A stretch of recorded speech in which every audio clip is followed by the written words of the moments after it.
Let's talk about costumes and how amazing it was at the time, you know, everything was so fitted and so glam. So nice. I was always, when I was little, like I still do, but I love Marilyn Monroe. So kind of that Hollywood glamour I was always super attracted to.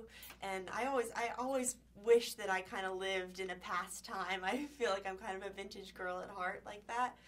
So being, you know, set in the 50s, and also, I mean, it does range a lot of years, so there's a lot of different time periods as well. I get to wear really amazing, like a 70s costume where I'm a lot older, so the dress is kind of slinky, and it made me hold myself differently because I had to go from like 13 to around like 30. So I was like, gosh, like that definitely was going to be a challenge, but no, I with the hair and makeup and all the costumes, they were incredible, and everyone looks just like so cool. All of Helen's hats and Diane's, you know, the fitted waist and how it poops out, you know, it's so nice and classic, I think. Classic. I agree.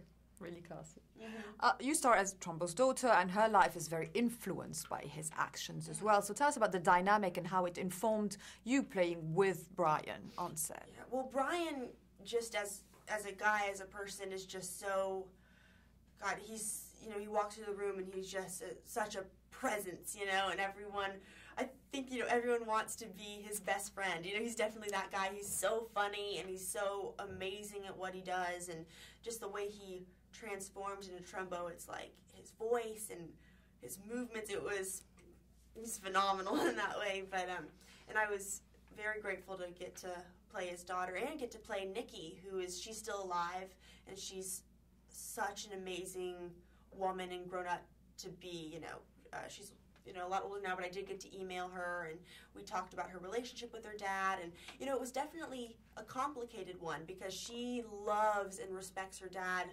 so much, just more, you know, she loves him and loved him, and, but also they did kind of butt heads. They argued a lot, and they fought a lot, but she kind of believed in all the same things that he believed in. She had his same views, but at times she would think he was being, you know, hypocritical, and she would call him out on it. So she was like kind of one of the only ones that would call him out and actually say, like, what are you doing here?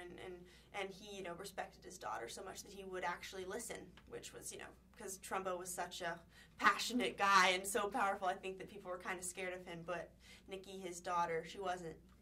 And she was all about freedom of speech and civil rights as well. Yes. As a person. Yeah. That kind of mirrors the themes of the film itself. Oh, definitely. Yeah, she was a huge activist in the civil rights movement. You know, she had civil rights. That's kind of in the film. Her starting protests and going to a lot of protests and things like that. And yeah, she got that definitely from her father and learned it from him. And yeah, the message of the story, I think, is just so great because no one can tell you how to think. You know, it's your right. That's your First Amendment. You know, you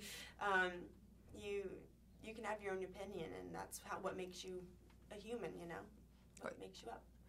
You've kind of grown up in Hollywood. Were you able to gauge how different the atmosphere was on the Hollywood scene back then, and if it's changed right now? Yeah, I mean, I feel like it. In a way, I guess it's kind of the same, but then with all the studios, you know, how it used to be back then where the studios, like, owned the actors and actresses, and, like, that was very interesting to me. I think that it's definitely, now it's kind of loosened up a bit in that way. I don't know, I didn't know, you know, you see the Hollywood glamour and, you know, I knew that, but when I read the script, I kind of got to see a side of old Hollywood that I had not known about or seen before, and that was and I didn't know of Dalton Trumbo before I read the script either, and so I think that you know, there's been books and documentaries on him, but I just hadn't read them or known. So just I think his story is, I mean, it's incredible, and I'm so glad that we finally get to tell it. Yeah, I'm glad too. Yeah. Nikki gets starstruck a couple of times in the film. Yeah. Were you a little bit starstruck by how many great actors were around you in that film? I definitely was, yeah.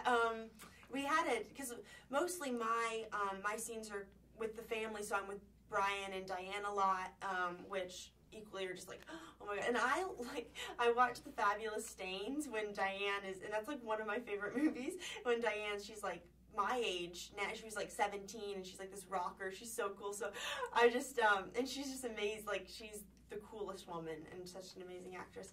And I definitely was starstruck. And then we had like a table read before we went to New Orleans to film, and Helen was at the table read, Helen Mirren, and that definitely, I was like, oh my god, because I don't have any scenes with her, so I was very happy that I at least got to meet her.